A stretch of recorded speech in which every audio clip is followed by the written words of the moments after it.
കോഴിക്കോട് നഗരം ഇന്ന് ചുംബന സമരത്തിന് സാക്ഷ്യം വഹിക്കും. വൈകിട്ട് 3-ന് കോഴിക്കോട് മൊഫ്യൂസൽ ബസ് സ്റ്റാൻഡ് കേന്ദ്രീകരിച്ചാണ് സമരപ്രവർത്തകർ ഒത്തുചേരുക. അതേസമയം ഹനുമാൻ സേന ജില്ലാ കമ്മിറ്റി ചുംബന സമരം നടത്തുന്നവരെ നഗ്നരാക്കുമെന്ന് പ്രഖ്യാപിച്ചിട്ടുണ്ട്. കൊച്ചിയിലെ കിസ് ഓഫ് ലവ് സമരത്തിന്റെ തുടർച്ചയായാണ് കോഴിക്കോടും കിസ് ഇൻ ദി സ്ട്രീറ്റ് എന്ന പേരിൽ ഇന്ന് സമരം അരങ്ങേറുന്നത്. വൈകിട്ട് 3 മണിയോടെ കോഴിക്കോട് മൊഫ്യൂസൽ ബസ് സ്റ്റാൻഡ് പരിസരം സമരത്തിന് വേദിയാകും. മൂന്നാം ലിംഗക്കാർ കൂടി കോഴിക്കോട്ടെ സമരത്തിൽ പങ്കെടുക്കും. അതേസമയം സമരത്തിനെത്തുന്നവരെ നഗ്നരാക്കുമെന്ന് പ്രഖ്യാപിച്ച് ഹനുമാൻ സേന രംഗത്തെത്തി. കോഴിക്കോട് മൊഫ്യൂസൽ സ്റ്റാൻഡിലും പാളയത്തും ഇതു സംബന്ധിച്ച് സേന പോസ്റ്ററുകൾ പതിച്ചു. എന്നാൽ എതിർപ്പുകൾക്ക് സമരം കൊണ്ട് മറുപടി പറയുമെന്ന് കിസ് ഇൻ ദി സ്ട്രീറ്റ് പ്രവർത്തകർ പറഞ്ഞു. നിങ്ങൾ വടിയുമായിട്ട് വന്നോളൂ, ഞങ്ങളെ അടിച്ചോളൂ, ഞങ്ങളെ കൊന്നോളൂ, എന്ത് വേണേലും ചെയ്തോളൂ, ഞങ്ങൾ പ്രതികരിക്കാൻ പോണില്ല. കാരണം എന്ന് വെച്ചാൽ ഞങ്ങളുടെ സമര രീതി ചുംബനമാണ്.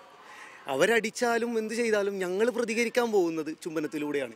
പ്രതിഷേധത്തിൽ പങ്കെടുക്കാൻ സംസ്ഥാനത്തിന് പുറത്തുനിന്നുൾപ്പെടെ 100-ലധികം പേർ എത്തുമെന്നാണ് സമരപ്രവർത്തകർ കണക്കുകൂട്ടുന്നത്.